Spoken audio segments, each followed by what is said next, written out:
chị thích cái chủ đề tùng hạt ấy thì em đã cho chị một bức tranh như thế này nhá. Thân cái tùng này nó to này và kênh bong lên. Đỉnh cao của nghệ thuật là đây. Chàng trai đắp bức tranh phù điêu cho chị gái thu hút hàng triệu lượt xem trên TikTok. Chỉ sử dụng các vật liệu vô cùng đơn giản, chàng trai đã tạo nên một bức tùng hạc thiên nhiên có giá trị vô cùng lớn.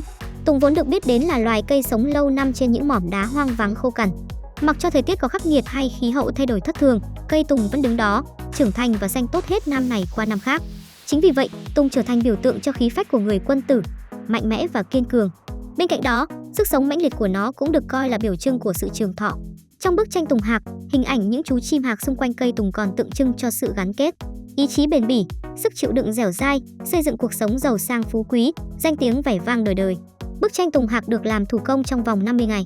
Bằng nghệ thuật đắp nổi 3D siêu tinh xảo, chạm trìm công phu, chàng trai tạo nên một kiệt tác đi vào lịch sử của nhân loại. Thực sự, tôi phải bái phục chàng trai này. Nếu bạn cũng như tôi, đừng ngần ngại cho anh ấy một lời nhận xét nhé, để chúng tôi có thể giới thiệu nhiều tác phẩm đến với bạn nhiều hơn. Năm mới đang cận kề, ASVN kính chúc quý khán giả năm mới sum vầy, ấm áp, hạnh phúc và tràn đầy niềm vui.